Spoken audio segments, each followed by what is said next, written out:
What if I told you that inside the walls of Buckingham Palace, a quiet order signed in the final months of Queen Elizabeth's reign has just been ignored, not by a courtier, not by a distant cousin, but by the future king himself?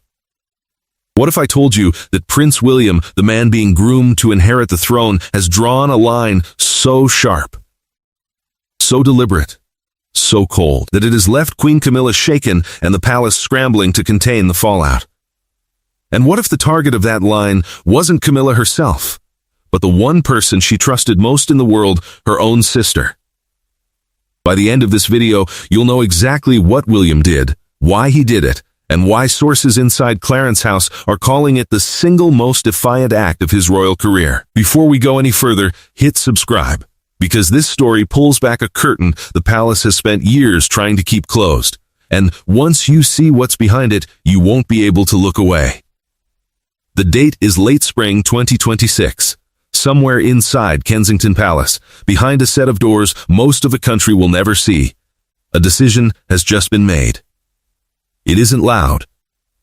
It isn't announced. It arrives the way all serious royal decisions arrive, on a single sheet of paper, initialed in blue ink, and handed to a private secretary with instructions to act without delay. The name on that paper is Annabelle Elliot, Camilla's younger sister, her closest confidante, the woman who, according to those who have watched this family for decades, has quietly walked through palace corridors as if she owned them. And William, according to those same sources, has decided that walk is over. To understand why this matters, you have to understand who Annabelle Elliot actually is. She isn't a working royal. She has never worn a tiara at a state banquet. She has never curtsied on a red carpet. But she has done something more powerful than any of that. She has for years been the invisible hand shaping the private world of the king and queen. Interior designer by profession, sister by blood, and, as royal watchers have long suspected, one of the most influential non-royals inside the modern monarchy. She redesigned rooms at Clarence House. She was involved, according to reports, in the refurbishment work at Highgrove. Her fingerprints, quite literally, are on the wallpaper, the curtains, the furniture arrangements of the spaces where the king now lives, works, and rests. When Charles ascended the throne in September 2022, Annabelle didn't just remain in the picture, she moved closer to the center of it. And that, according to insiders, is exactly where the problem began. Because Queen Elizabeth II, in the final years of her life, was said to be deeply protective of the boundary between the working royals and the extended family circle. She had watched across 7 decades what happens when in-laws, cousins, and siblings begin to blur the lines of royal authority. She had seen the damage. She had absorbed the lessons. And in the months before her death in September 2022, sources close to the household suggest she left a very specific set of understandings, not laws, not decrees, but firm expectations about who would and would not have influence over the machinery of the monarchy going forward. Annabelle Elliot's name, according to those same sources, was on the list of people expected to remain firmly in the background. But here's the thing, expectations aren't contracts. And once the queen was gone, the quiet architecture she had built began to shift. Stay with this, because what happens next is the part that has palace staff whispering behind closed doors. Over the following 2 years, Annabelle's presence in royal life didn't shrink. It grew. She was seen at private family gatherings.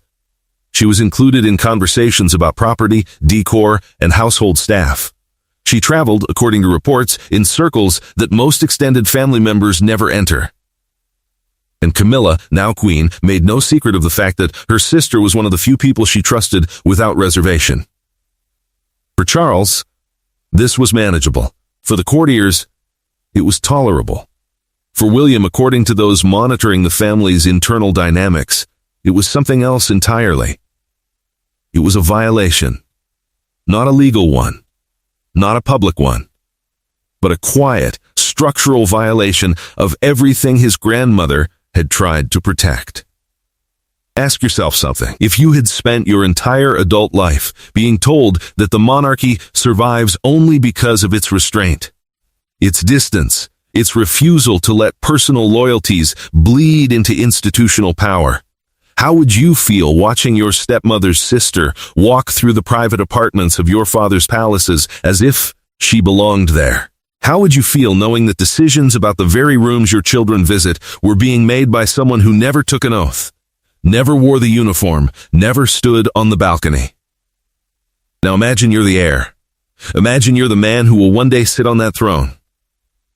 And imagine you've been quietly counting every inch of ground your grandmother's boundaries have lost. That, sources say, is the William who signed the order in the spring of 2026.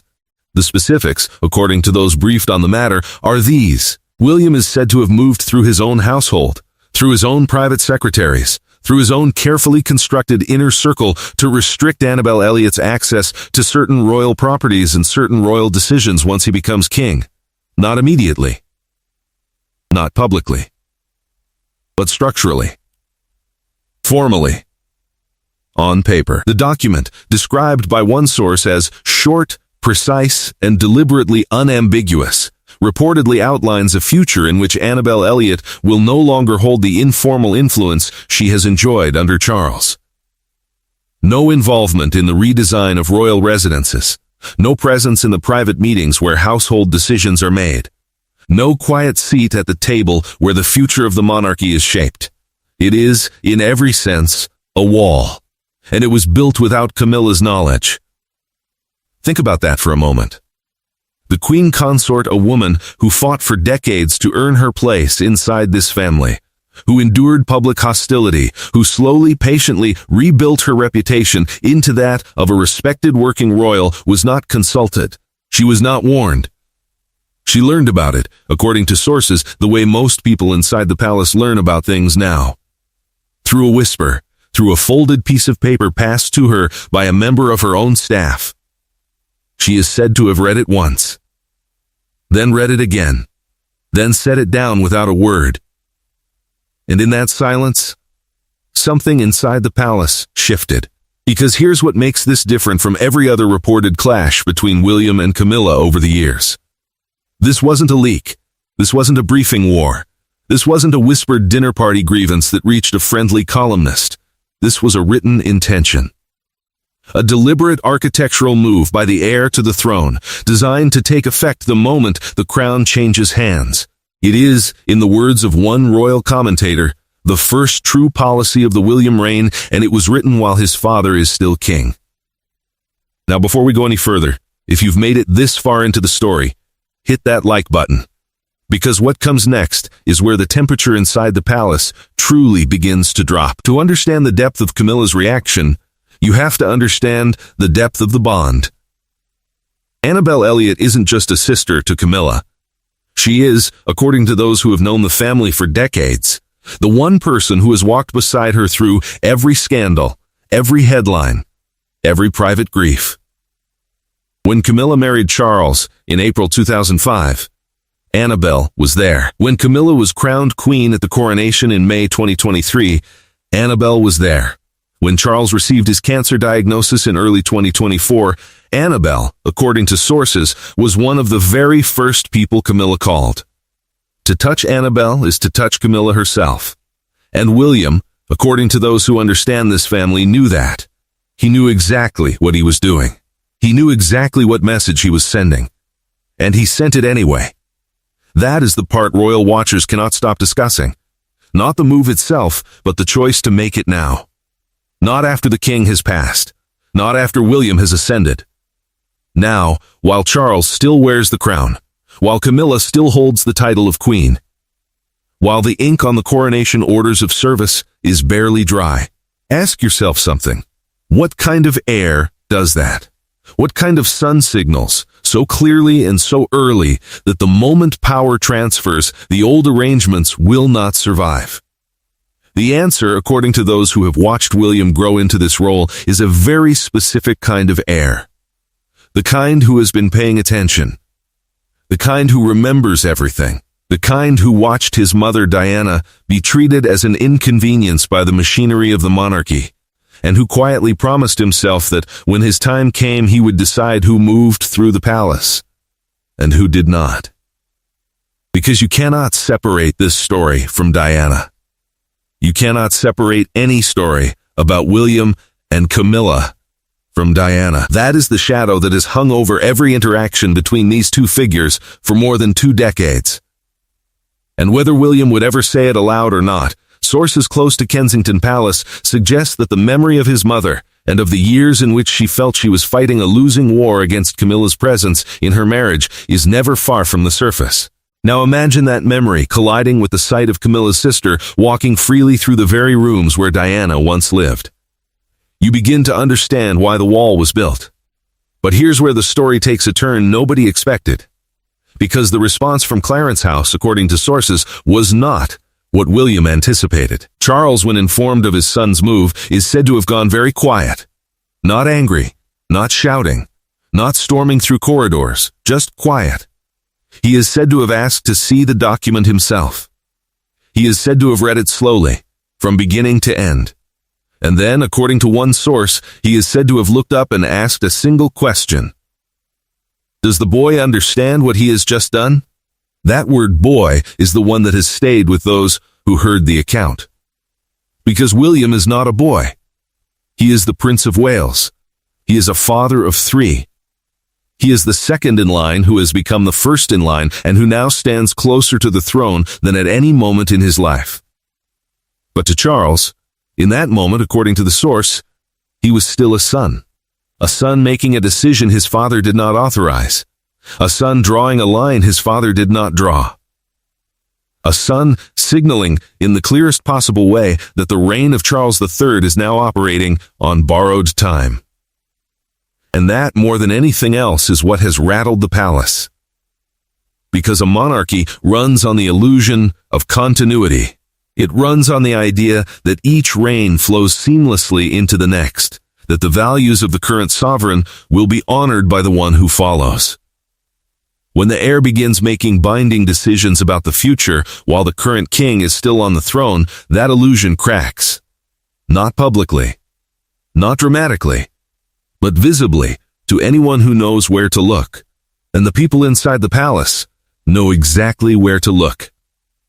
Staff who have worked in royal households for decades have reportedly said they have never seen a divide like this one.